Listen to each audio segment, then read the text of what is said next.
Viewers welcome back on program. So viewers गलबात करन जा रहे हैं कि भारत में अजकल मोदी की तोए तोए हो रही है और इस वालों जड़ा ट्रंप के यार होने की नौटंकी की जा रही सी उसकी सच्चाई तो कुछ होर ही निकली है।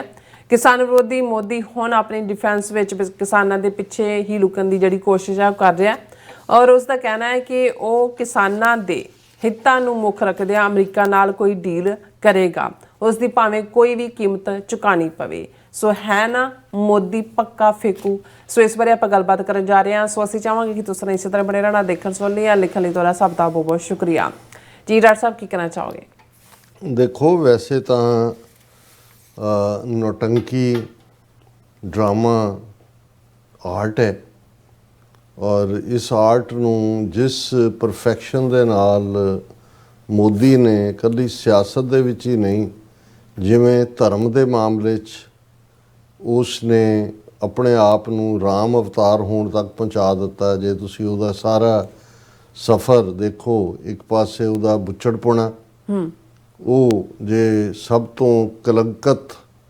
ਜਾਂ ਵਾਇਲੈਂਟ ਜਾਂ ਐਂਟਾਈ ਹਿਊਮੈਨਿਟੀ ਕੋਈ ਐਕਟ ਸੀ ਰਾਮ ਮੰਦਰ ਦੇ ਨਾਂ ਥੱਲੇ ਤੇ ਉਹ ਜ਼ਾਹਰ ਹੈ ਐਲ.ਕੇ. ਅਡਵਾਨੀ ਦੀ ਰੱਥ ਯਾਤਰਾ ਤੋਂ ਸ਼ੁਰੂਆਤ ਹੋਈ ਜਿਸ ਨੇ ਕਿੰਨਿਆਂ ਦਾ ਖੂਨ ਬਹਾਇਆ। ਬਾਬਰੀ ਮਸੀਤ ਜਿਹੜੀ ਹੈ ਉਸ ਨੂੰ ਢਾਇਆ ਗਿਆ ਔਰ ਫਿਰ ਉਸ ਤੋਂ ਬਾਅਦ ਅਯੁੱਧਿਆ 'ਚ ਬੰਬੇ ਦੇ ਵਿੱਚ ਜਿਹੜੇ ਨੇ ਹਜ਼ਾਰਾਂ ਬੇਗੁਨਾਹ ਮਾਰੇ ਗਏ। ਲਿਬਰਹਨ ਕਮਿਸ਼ਨ ਨੇ ਉਸ ਦੇ ਉੱਤੇ ਰਿਪੋਰਟ ਦਿੱਤੀ ਜਿਹਦੇ 'ਤੇ ਕਦੇ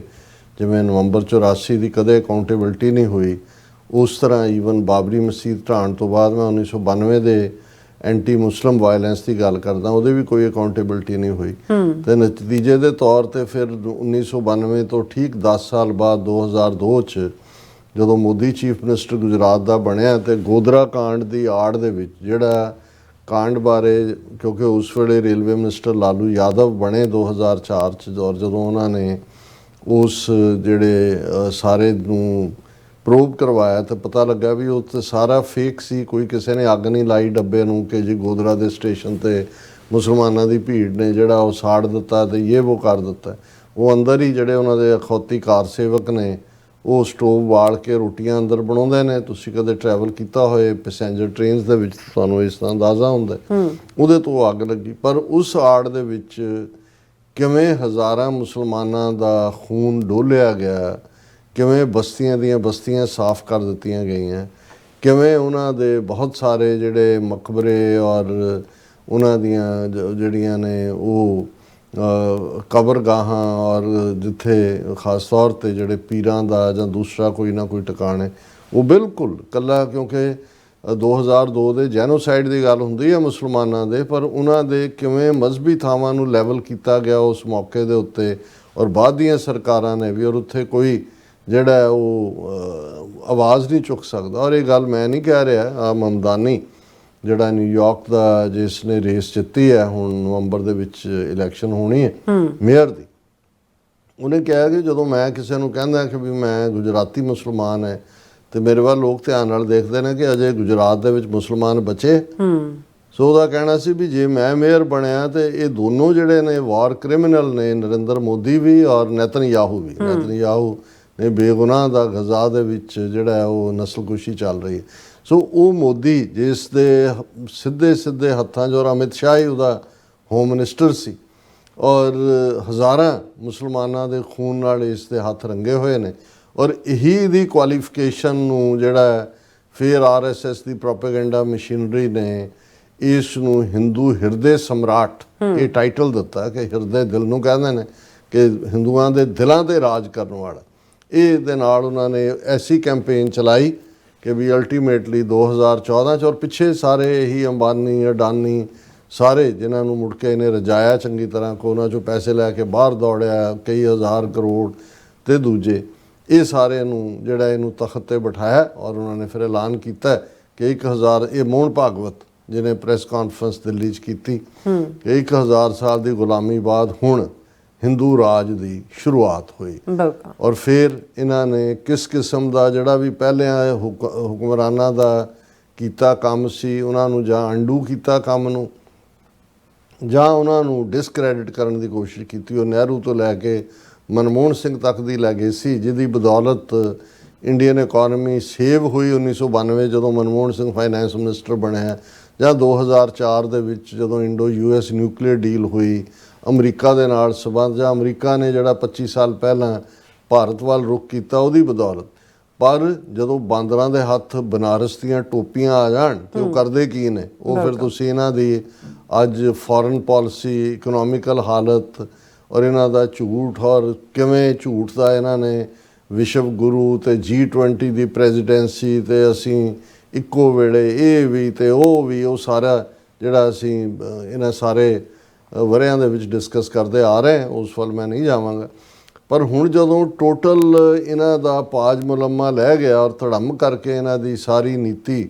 ਜਿਹੜੀ ਹੈ ਫੋਰਨ ਪਾਲਿਸੀ, ਜਿਹੜਾ ਟਰੰਪ ਅਬ ਕੀ ਬਾਰ ਟਰੰਪ ਸਰਕਾਰ, ਔਰ ਜਦੋਂ ਹੁਣ ਵੀ ਇੱਥੇ ਆਇਆ ਤੇ ਉਹ ਕਹਿੰਦਾ ਅਜੇ ਵੀ ਮੇਰੇ ਕੰਨਾਂ 'ਚ ਗੂੰਜ ਹੈ, ਇੱਕ ਪਾਸੇ ਨਮਸਤੇ ਟਰੰਪ ਦੀ ਤੇ ਇੱਕ ਪਾਸੇ ਹਾਊਡੀ ਮੋਦੀ, ਕਿ ਮੋਦੀ ਹਾਊ ਆਰ ਯੂ। ਇਹ ਹਾਊਡੀ ਮੋਦੀ ਆਪਣੇ ਨਾਂ ਦੇ, ਕਿ ਜਿਵੇਂ ਅਮਰੀਕਾ ਨੇ, ਔਰ ਉਦੋਂ ਉਹਨੇ ਕਿਹਾ, ਔਰ ਜਦੋਂ ਹੁਣ ਆਇਆ ਉਹਨੇ ਕਿਹਾ ਜੀ ਮੇਰੇ ਕੰਨਾਂ 'ਚੋਂ ਗੂੰਜ ਰਿਹਾ, ਔਰ ਮੈਂ ਤਾਂ ਜਿਹੜਾ ਉਹ ਹੁਣ ਉਹਦਾ ਗੂੰਜਦਾ, ਇਹ ਸਮਝਦੇ ਨੇ ਵੀ ਅਮਰੀਕਨ ਬੇਵਕੂਫ ਨੇ। ਟਰੰਪ ਜਿਹੜਾ ਬੜਾ ਖੁਸ਼ ਹੈ, ਦੇਖੋ ਕਿੰਨੇ ਲੱਖਾਂ ਲੋਕ ਜਿਹੜੇ ਨੇ ਤਾੜੀਆਂ ਮਾਰ ਰਹੇ ਨੇ, ਮੈਂ ਵੀ ਟਰੰਪ ਦਾ ਹੱਥ ਫੜਿਆ ਤੇ ਮੈਂ ਵੀ ਇਹ। ਜਦੋਂ ਫਿਰ ਅਮਰੀਕਾ ਨੇ ਆਪਣੇ ਅਸਲੀ ਦੰਦ ਦਿਖਾਏ ਕਿ ਵੀ ਇਹ ਹਾਥੀ ਦੰਦ ਆਈਵਰੀ ਵਾਲੇ ਨਹੀਂ ਹੈ ਜਿਨ੍ਹਾਂ ਦਾ ਸਮਾਨ, ਜਿਹੜਾ ਅਸਲੀ ਦੰਦ ਖਾਣਾ ਹੈ ਉਹ ਤਾਂ ਦਰਖਤ ਦੀਆਂ ਬੜੀਆਂ ਬੜੀਆਂ ਜੜ੍ਹਾਂ ਖਾ ਜਾਂਦਾ ਹਾਥੀ, ਔਰ ਉਹ ਦੰਦ ਹੋਰ ਨੇ, ਤੇ ਉਹ ਜਿਹੜੇ ਆਈਵਰੀ ਵਾਲੇ ਨੇ ਉਹ ਤਾਂ ਦਰਖਤ ਪੁੱਟਣ ਲਈ ਹੁੰਦੇ ਨੇ, ਖਾਣ ਲਈ ਨਹੀਂ ਹੁੰਦੇ। ਤੇ ਜਦੋਂ ਅਸਲੀ ਦੰਦ ਨਜ਼ਰ ਆਏ ਤੇ ਮੋਦੀ ਦਾ ਜਿਵੇਂ ਉਹ ਕਿਤੇ ਹਨੇਰੇ 'ਚ ਕੋਈ ਕਾਲਾ ਬੰਦਾ ਚਿੱਟੇ ਦੰਦਾਂ ਨਾਲ ਨਜ਼ਰ ਆਏ ਤਾਂ ਉਹੀ ਬੰਦਾ ਜਿਹੜਾ ਘਬਰਾ ਇਵੇਂ ਪੁੱਠਾ ਹੋ ਕੇ ਡਿੱਗਿਆ। ਹੁਣ ਉਹਨਾਂ ਨੂੰ ਅਸੀਂ 2 ਦਿਨ ਪਹਿਲਾਂ ਜ਼ਿਕਰ ਕੀਤਾ ਸੀ ਕਿ ਵੀ ਇਹ ਜਿਹੜੀ ਇੱਕ ਕੋਟ ਹੈ ਕਿ ਵੀ ਪੈਟਰੀਓਟਿਜ਼ਮ ਇਜ਼ ਦਾ ਲਾਸਟ ਰੈਫਿਊਜ ਆਫ ਦਾ ਸਕਾਉਂਡਰਲਸ। ਜਿਹੜੇ ਬਦਮਾਸ਼ ਔਰ ਰੋਗ ਐਲੀਮੈਂਟ ਦੂਜੇ ਹੁੰਦੇ ਨੇ, ਉਹ ਅਲਟੀਮੇਟਲੀ ਪੈਟਰੀਓਟਿਜ਼ਮ, ਮੁਲਕ ਭਗਤੀ, ਦੇਸ਼ ਭਗਤੀ, ਉਸ ਦੇ ਜਾ ਕੇ ਛੁਪਦੇ ਨੇ। ਔਰ ਸਾਨੂੰ ਸੀ, ਮੈਂ ਕਿਹਾ ਵੀ ਇਹ ਜਿਹੜਾ ਹੁਣ ਅਮਰੀਕਾ ਲੱਤ 'ਤੇ ਲੱਤ ਮਾਰ ਰਿਹਾ ਹੈ, ਇਹ ਕਿਵੇਂ ਕਰਨਗੇ। ਬਹੁਤਿਆਂ ਨੂੰ ਲੱਗਾ ਕਿ ਵੀ ਮੋਦੀ ਨੂੰ ਰਿਜ਼ਾਈਨ ਕਰਨਾ ਪਏਗਾ। ਉਹਦਾ ਮੇਰਾ ਇੱਕ ਮੰਨਣਾ ਸੀ, ਮੈਂ ਆਪਣੇ ਦੂਸਰੇ 1-2 ਪ੍ਰੋਗਰਾਮਾਂ 'ਚ ਵੀ ਕਿਹਾ, ਮੈਂ ਕਿਹਾ ਵੀ ਨਹੀਂ, ਇਹ ਹੁਣ ਲੁਕੇਗਾ ਉਸ ਸਾਰੇ ਦੇਸ਼ ਭਗਤੀ ਦੇ ਨਾਂ ਥੱਲੇ ਕਿ ਦੇਖੋ ਮੈਂ ਜਿਹੜਾ ਉਹ ਸਮਝੌਤਾ ਨਹੀਂ ਕੀਤਾ। ਔਰ ਇਹ ਗੱਲ ਹਾਲਾਂ ਇਸ ਸਾਰੇ ਪੀਰੀਅਡ 'ਚ ਜਦੋਂ ਨੈਗੋਸ਼ੀਏਸ਼ਨ ਚੱਲ ਰਹੀਆਂ ਸੀ, ਹੁਣ ਇਹ ਤਾਂ ਸਭ ਤੋਂ ਪਹਿਲਾਂ ਤਾਂ ਇਹਨਾਂ ਦੀ ਟੀਮ ਵਾਸ਼ਿੰਗਟਨ 'ਚ ਅਰਾਈਵ ਹੋਈ, ਇਹਨਾਂ 6 ਮਹੀਨਿਆਂ 'ਚ ਇਹਨਾਂ ਨੇ ਕਿਸੇ ਕਿਸਾਨ ਆਰਗੇਨਾਈਜੇਸ਼ਨ, ਕਿਸੇ ਫਿਸ਼ਰੀ ਨਾਲ ਸੰਬੰਧਿਤ ਜਾਂ ਕਿਸੇ ਡੇਅਰੀ ਨਾਲ ਸੰਬੰਧਿਤ ਦੇ ਨਾਲ ਉੱਥੇ ਕੋਈ ਮੁਲਾਕਾਤ ਨਹੀਂ ਕੀਤੀ, ਜਾਂ ਉਹਨਾਂ ਦੇ ਕਿਸੇ ਡੈਲੀਗੇਸ਼ਨ ਨੂੰ ਨਹੀਂ ਸੱਦਿਆ ਕਿ ਵੀ ਇਹ ਡੀਲ ਜਿਹੜੀ ਹੈ ਚੱਲ ਰਹੀ ਹੈ ਤੇ ਤੁਹਾਡੇ ਇੰਟਰਸਟ ਜਿਹੜੇ ਨੇ ਉਹਨਾਂ ਦੇ ਉੱਤੇ ਛਾਪਾ ਹੋ ਸਕਦਾ ਹੈ, ਦੱਸੋ ਇਹਨੂੰ ਕਿਵੇਂ ਐਡਜਸਟ ਕਰੀਏ। ਇਹ ਤਾਂ ਕੁਝ ਵੀ ਕੁਰਬਾਨ ਕਰਨ ਨੂੰ ਤਿਆਰ ਸੀ। ਗੱਲ ਜਿਹੜੀ ਹੈ ਅਸਲੀਅਤ ਦੇ ਵਿੱਚ ਅਮਰੀਕਾ ਨੇ ਹੀ ਇਹ ਸਮਝਦੇ ਸੀ ਕਿ ਜੀ ਜਿਵੇਂ ਉਹਨਾਂ ਦੇ ਕਾਮਰਸ ਸੈਕਟਰੀ ਨੇ ਵੀ ਕਿਹਾ ਕਿ ਵੀ ਫਰਸਟ੍ਰੇਟਿੰਗ ਕਿ ਵੀ ਇਹ ਕਾਲ ਨਹੀਂ ਰਿਟਰਨ ਕਰ ਰਹੇ, ਫਿਰ ਆ ਰਹੇ ਨੇ, ਆ ਕੇ ਗੱਲ ਕੋਈ ਕਹਿੰਦੇ ਨੇ, ਕਹਿੰਦੇ ਜਾ ਕੇ ਕੁਝ ਹੋਰ ਨੇ। ਇਸ ਸਾਰੇ ਦੇ ਚੱਲਦਿਆਂ ਹੁਣ ਜਦੋਂ ਬਿਲਕੁਲ ਜ਼ੋਰ ਦੀ ਲੱਤ 25% ਦੀ ਤੇ ਫਿਰ ਸੈਕੰਡਰੀ ਟੈਰਿਫਸ ਦੀ ਵੀ ਪਈ, ਤਾਂ ਹੁਣ ਉਹਨਾਂ ਨੂੰ ਲੱਗਦਾ ਵੀ ਕਿਵੇਂ ਤੁਸੀਂ ਡਿਫੈਂਡ ਕਰੋਗੇ ਭਾਰਤ 'ਚ ਜਾ ਕੇ। ਔਰ ਦੂਜੇ ਤੇ ਉਹ ਉਹਨਾਂ ਨੇ ਲੱਭ ਲਿਆ ਜੋ ਕਿ ਉਹਨਾਂ ਨੇ ਜਾਣਾ ਹੀ ਸੀ ਉਸ ਪਾਸੇ। ਹੁਣ ਸਵਾਮੀਨਾਥਨ ਇੱਕ ਸਾਇੰਟਿਸਟ ਹੋਇਆ, ਵੱਡਾ ਸਿਆਣਾ ਬੰਦਾ ਸੀ, ਉਹਨੇ ਹੀ ਰਿਪੋਰਟ ਵੀ ਦਿੱਤੀ। ਸਵਾਮੀਨਾਥਨ ਰਿਪੋਰਟ ਜਿਹੜੀ ਮੰਗ ਕਿਸਾਨ ਜਥੇਬੰਦੀਆਂ ਦੀ ਹਮੇਸ਼ਾ ਰਹੀ ਕਿ ਵੀ ਉਹਨੂੰ ਲਾਗੂ ਕਰੋ, ਔਰ ਉਹਦਾ ਸਿੰਪਲ ਫਾਰਮੂਲਾ ਸੀ ਕਿ ਜਿੰਨੀ ਤੁਹਾਡੀ ਲਾਗਤ ਹੈ ਉਸ ਤੋਂ ਦੁੱਗਣੀ ਤੁਹਾਡੀ ਜਿਹੜਾ ਉਸ ਪ੍ਰੋਡਿਊਸ ਦੀ ਕੀਮਤ ਹੋਣੀ ਚਾਹੀਦੀ। ਹੁਣ ਜਦੋਂ ਇਹ ਪ੍ਰਾਈਮ ਮਿਨਿਸਟਰ ਬਣਿਆ ਪਹਿਲੀ ਵਾਰ ਜਾਂ ਦੂਜੇ, ਇਹਨਾਂ ਦਾ ਪ੍ਰੋਮਿਸ ਸੀ ਬੀਜੇਪੀ ਦਾ ਕਿ ਵੀ ਅਸੀਂ ਸਵਾਮੀਨਾਥਨ ਕਮਿਸ਼ਨ ਦੀ ਰਿਪੋਰਟ ਨੂੰ ਲਾਗੂ ਕਰਾਂਗੇ। ਉਹ ਤਾਂ ਲਾਗੂ ਕਿਸੇ ਨੇ ਕੀ ਕਰਨੀ ਸੀ। ਉਹੀ ਕਿਸਾਨ ਜਿਹੜੇ, ਔਰ ਇਹ ਗੱਲ ਮੈਂ ਨਹੀਂ, ਅੱਜ ਜਿਹੜੇ ਥੋੜ੍ਹੇ ਜਿਹੇ ਨਿਰਪੱਖ ਮੀਡੀਆ ਵਾਲੇ ਨੇ ਕਿ ਜੀ ਹੁਣ ਮੋਦੀ ਨੂੰ ਕਿਸਾਨਾਂ ਦਾ ਹੇਜ ਜਾਗਿਆ, ਕਿਉਂਕਿ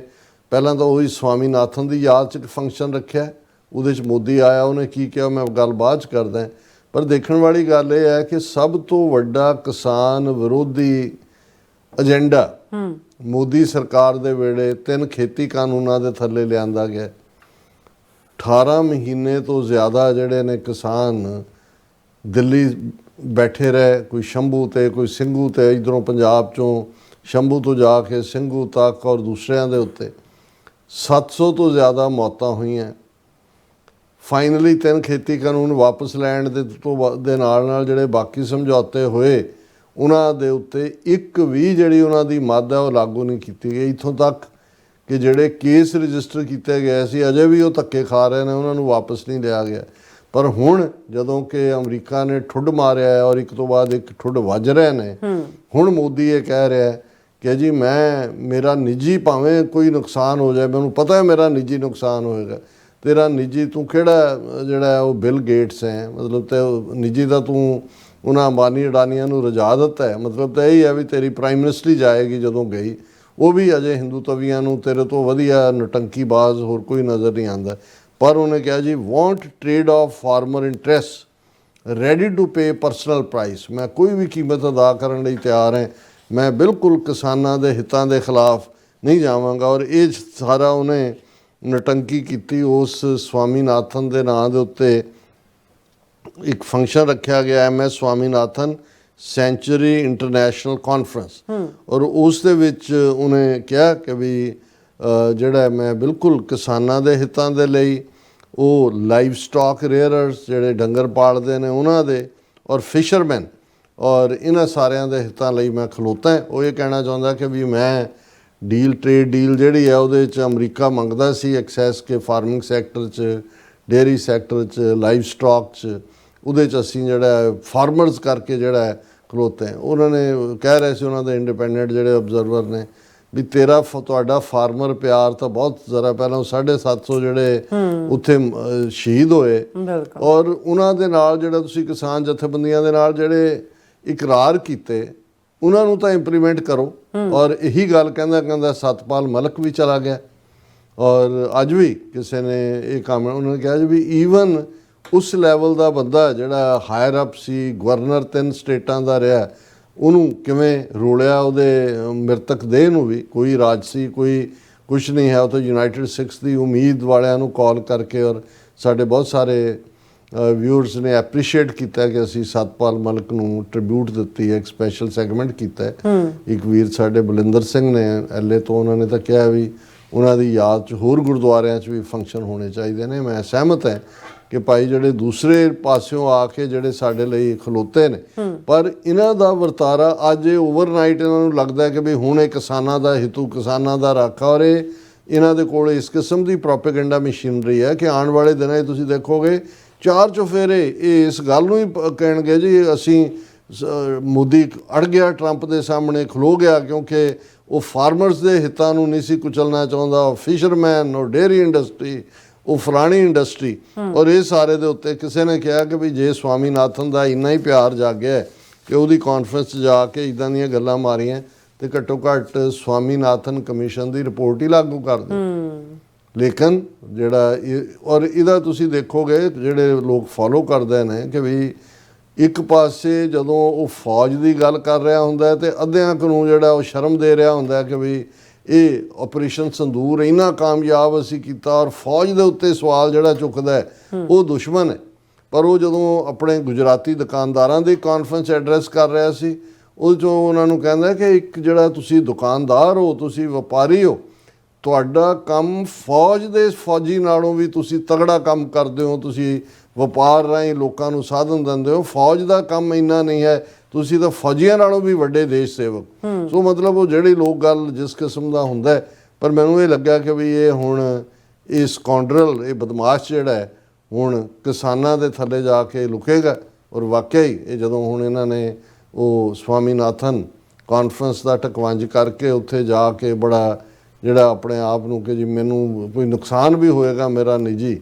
ਤੇ ਨਿੱਜੀ ਕੀ ਨੁਕਸਾਨ ਹੋਣਾ ਹੈ ਤੇਰਾ, ਤੂੰ ਆਲਰੇਡੀ ਬੇੜਾ ਗਰਕ ਕਰ ਦਿੱਤਾ ਹੈ ਮੁਲਕ ਦਾ, ਪਰ ਸਾਡੇ ਲਈ ਇਹ ਚੰਗਾ ਹੈ, ਅਸੀਂ ਤੇਰੀ ਜਿਹੜੀ ਹੈ ਉਹ ਤੈਨੂੰ ਹਮਾਇਤ ਹੀ ਕਰਦੇ ਹਾਂ ਕਿ ਤੂੰ ਜਿੱਦਾਂ ਦੀਆਂ ਨੀਤੀਆਂ ਨੇ ਇੱਦਾਂ ਦੀਆਂ ਕਾਇਮ ਰੱਖ। ਸਾਨੂੰ ਫਿਰ ਉਹ ਜਿਵੇਂ ਕੋਈ ਪੁੱਛਦੇ ਨੇ ਜੀ ਖਾਲਿਸਤਾਨ ਕਦੋਂ ਬਣਾ ਰਹੇ ਹੋ, ਮੈਂ ਕਿਹਾ ਜੀ ਅਸੀਂ ਨਹੀਂ ਬਣਾ ਰਹੇ ਸੀ, ਠੇਕੇ ਤੇ ਦੇ ਦਿੱਤਾ ਨਰਿੰਦਰ ਮੋਦੀ ਨੂੰ, ਹੁਣ ਇਹ ਬਣਾ ਕੇ ਦੇਗਾ। ਔਰ ਇਹਦੇ 'ਚ ਕੋਈ ਸ਼ੱਕ ਨਹੀਂ ਹੈ ਕਿ ਵੀ ਇਸ ਦੀਆਂ ਕੁਝੀਆਂ ਹਰਕਤਾਂ ਕਰਤੂਤਾਂ ਨੇ ਸਾਡੇ ਨਿਸ਼ਾਨੇ ਨੂੰ ਕਾਫੀ ਨੇੜੇ ਲੈ ਕੇ ਆਂਦਾ ਹੈ। ਸੋ ਡਾਕਟਰ ਸਾਹਿਬ ਤੁਹਾਡਾ ਬਹੁਤ ਬਹੁਤ ਸ਼ੁਕਰੀਆ। ਸੌਥਲੈਂਡ ਬ੍ਰੇਕ ਫਿਊਅਰਸ ਤੁਸੀਂ ਇਸੇ ਤਰ੍ਹਾਂ ਬਣੇ ਰਹਿਣਾ। ਮਿਲਦੇ ਹਾਂ ਛੋਟੇ ਜਿਹੇ ਵਕਫੇ ਤੋਂ ਬਾਅਦ।